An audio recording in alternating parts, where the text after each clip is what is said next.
What do you think of that? Huh? Look at that. Picture a marketplace bigger than anything in colonial Boston, thousands of people deep, and not one coin changes hands. This was the Columbia River in the early 1800s, where the Dalles and Celilo Falls turned 10 miles of riverbank into the busiest trade floor in Western North America. But here's what should stop you. Many of these traders were sworn enemies. No currency, no shared language between half that crowd. And yet, native nations from Alaska to Mexico ran an economy that moved wealth across thousands of miles for centuries, all without money ever being invented. This wasn't new even by the 1800s. Archaeologists working in what's now Arizona found that the Hohokam people were trading seashells, originally acquired from the Mojave people further west, for buffalo hides carried up from the southern plains, and they were doing it as early as 500 BC. By the time Europeans set foot on this continent, native nations had been running organised long-distance trade for roughly 2,000 years already. Not a footnote, one of the oldest continuously running economic systems on Earth, and it never once needed a coin. Start small, because the system did. Along the Missouri River, in what's now North Dakota, the Mandan and Hidatsa lived in villages of round-earth lodges, growing corn, beans and squash in the river bottoms below their bluffs. They grew more than they could eat in a good year. Nomadic hunting tribes on the open plains grew none of it at all, and by late summer their meat stores were thin from a season spent chasing herds instead of tending soil. So every year hunters rode in with dried buffalo meat, tallow and hides, and walked out with baskets of corn packed tight enough to rattle. A woman would trade a season's surplus for a winter's worth of meat, face to face. No paperwork, just her hands, her eyes, and whatever the trade was actually worth that day. Simple. And it was the seed of something much bigger, because moving goods on foot across a continent with no wheels and no draft animals is brutal.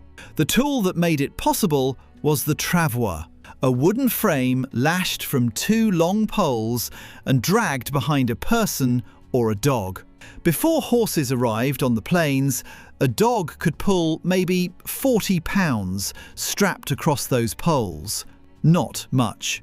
But multiply that by an entire village of families all hauling dried meat and hides toward a trade site at the same time of year, and a supply chain emerges. Slow, hard on the joints and the feet, and somehow reliable enough to move goods hundreds of miles, season after season, for longer than most written currencies have existed. Now raise the stakes, because corn spoils, and meat spoils, and wealth that actually lasts has to come from somewhere else. On the Pacific coast, that wealth came from the sea floor. Dentalium is a tube-shaped mollusk shell, pale and faintly curved like a miniature tusk, harvested by Nucharnorth divers off Vancouver Island, using long poles tipped with comb-like heads that could lift a shell from the sand without cracking it. A matched string of the largest shells, measured against notches tattooed or scratched onto a man's forearm, could buy a canoe outright. It could settle a dispute between families. It could seal a marriage two villages had spent months negotiating. Rare, portable, impossible to fake, and it worked as currency for the same reason gold did an ocean away, on a continent nobody there had ever heard of. Nobody could counterfeit it.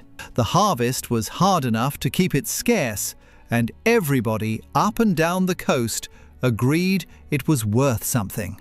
Those shells didn't stay on the coast. They travelled. The Makah passed them down the shoreline to Chinookan traders camped along the lower Columbia. From there, the shells moved east through Sahaptin-speaking peoples of the interior plateau, and Nez Perce traders carried them up the Snake River and over the passes into the Rocky Mountains. By the time a string of dentalium reached a Lakota or Mandan family on the northern plains, it had crossed nearly 1,000 miles on foot and by canoe, and passed through the hands of at least 4 completely different linguistic groups, none of whom could hold a conversation with the others in spoken words. No manifest, nobody tracked a single shell by name. The shells just kept moving, because everybody downstream wanted them more than whoever was currently holding them did. That kind of traffic doesn't happen by accident. It needs somebody sitting in the middle. On the Missouri River, that somebody was the Mandan and Hidatsa again. Their Earth Lodge villages sat almost exactly where farming people to the east met hunting people to the west, and they turned that one accident of geography into real leverage. When Lewis and Clark wintered near their Knife River villages in the winter of 1804, the expedition's own journals counted more than 900 warriors living there, a population dense enough to anchor an entire regional system, some historians later named the Middle Missouri Trade Network. Spanish horses came up from the southwest. French and British guns and metal tools came down the river from posts hundreds of miles east. The Mandan and Hidatsa touched almost everything that passed through their villages, taxing it in small margins the same way any middleman does. And they grew wealthy simply by refusing to move. Their earth lodges themselves became a kind of advertisement for that wealth, 40 feet across, warm through a Dakota winter, built by the women of the village who owned the finished structure outright. A trader arriving from 300 miles away could look at the size and number of those lodges and know exactly how much surplus corn was sitting inside, before a single word or a single sign changed hands. The Mandan and Hidatsa weren't the only ones cashing in on geography. Further west, Crow and Assiniboine horse herds had grown large enough by the late 1700s that a single healthy animal became its own currency, tradable for a bundle of arrows, a painted robe, a string of dentalium, or a gun, if the seller was willing to wait for one. Clark himself noted that the Mandan got their horses and leather tents from Crow, Cheyenne, Kiowa, and Arapaho traders coming in from the west and southwest. A horse could change hands 3 or 4 times in a single trading season, gaining value at every stop, the way currency gains velocity in any functioning market. Except nobody minted it, and nobody could print more of it overnight. Nobody minted it, nobody printed more. Just scarcity, doing the work a central bank does today. Wealth like that invites conflict, so the whole system needed something a market alone can never provide on its own. It needed a way for people who might otherwise kill each other to stand close enough to trade in the first place. In what's now southwestern Minnesota, a quarry of soft red stone called Catlinite became exactly that kind of space. Tribes carved the stone into ceremonial pipes used in diplomacy and prayer, and the quarry itself was treated as neutral ground, off limits to raiding, open to anyone willing to dig it out by hand with a sledge and a wedge. Archaeologists have traced quarrying activity at that single site back roughly 3,000 years, and pipestone carved from it has turned up in burial mounds as far away as Ohio, meaning either the stone travelled 1,000 miles east or entire delegations did. Sioux, Ojibwe, Iowa, Oto, and dozens of other nations who raided each other's villages everywhere else, laid their weapons down at the edge of that quarry, dug side by side and left in peace. Digging itself was slow work. A quarrier broke through several feet of hard quartzite with a sledgehammer and a wedge before ever reaching the soft red stone underneath. And the whole process could take days for a single usable block. Nobody rushed it, and nobody tried to claim more than their family could carve into pipes before the next season's diggers arrived. The stone paid for itself in the trust it bought everywhere else. Which brings the whole system back to the river, because the Dalles and Celilo Falls took that same idea of protected ground and scaled it up to something enormous. Salmon runs there were so dense that fishers pulled an estimated 1 million pounds of fish from the water in a single season, split and dried on wooden racks until the whole riverbank smelled like smoke and fish oil for miles. Every summer, coastal traders arrived with whale oil, dentalium, and tightly woven baskets balanced on their backs. Plains traders showed up with buffalo hides, camas root, and horses trailing behind them on long lines. People from the wet valleys to the south brought wapato, a starchy root dug out of shallow lake beds, and traded it for dried fish that would keep through a winter with no refrigeration and no salt mine within reach. 3,000 people. That's what fur trader Alexander Ross counted there in August of 1811. Other accounts from the same period put the crowd closer to 5,000 at the height of the season. Lewis and Clark simply called the 10-mile stretch the Great Mart of all the country, and disputes over a fair exchange rate were sometimes settled the same way disputes are settled anywhere people gamble, with a game of chance both sides trusted more than either side's word alone. If you wanted to know what a beaver pelt was worth that particular week, you didn't ask a price setter. You watched what the last 10 trades actually closed at, the same way any open market prices itself today. Not every rivalry stayed parked at the water's edge though, and the honest version of this story has to include its darkest transaction. Alongside the salmon and the shells, the historical record shows that Paiute traders sometimes brought captives taken from raids in Northern California, usually Shasta people, and traded them at the Dalles for pounded salmon and wapato root. It's an uncomfortable fact, and it belongs here precisely because it proves this was a real, functioning economy, one that carried the same appetite for exploiting the vulnerable that every large market in human history has carried somewhere in its ledgers. No system that large stays purely noble, not this one. So how did any of this actually get negotiated?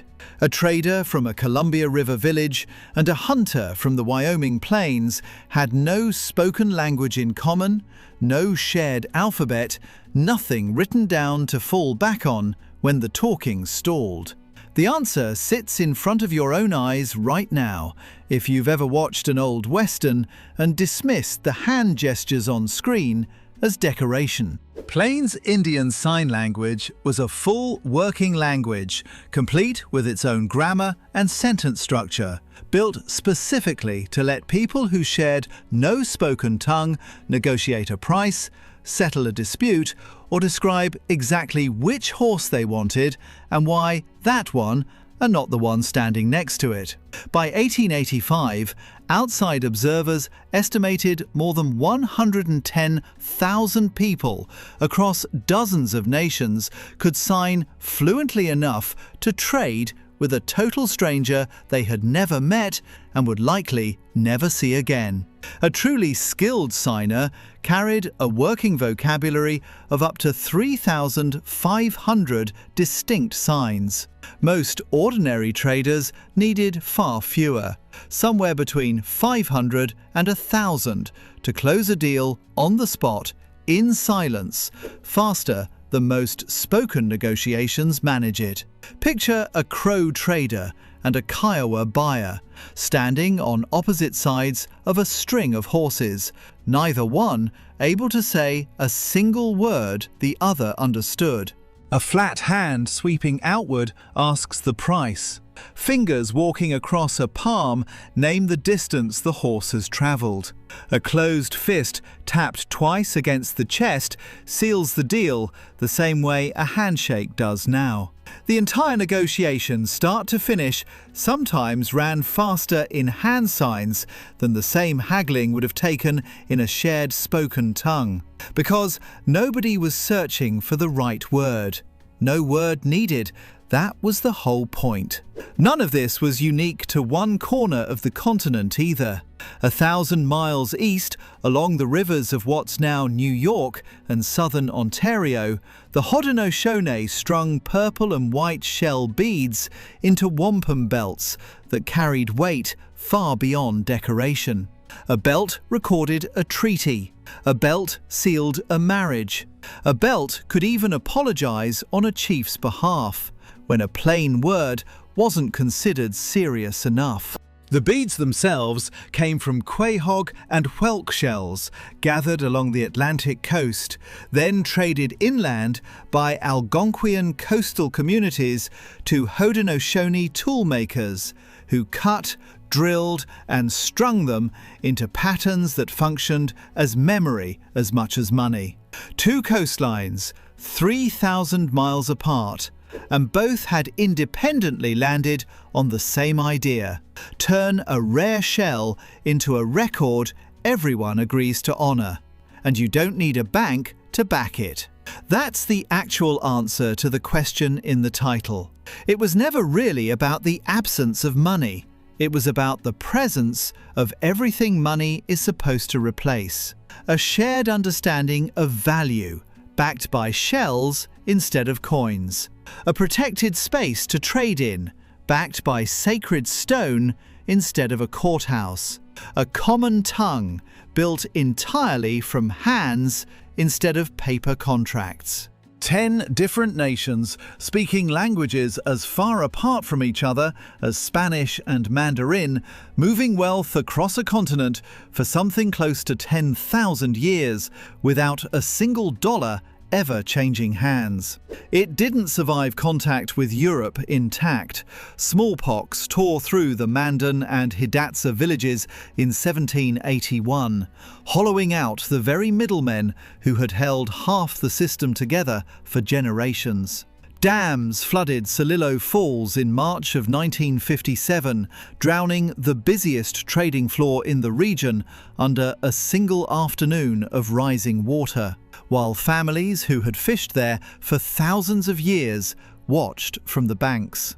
And the supply of dentalium shells eventually ran so thin that some native buyers today source similar shells from fishermen half a world away across the Arabian Sea. The rivers changed course behind concrete. The old sign language faded out of daily use.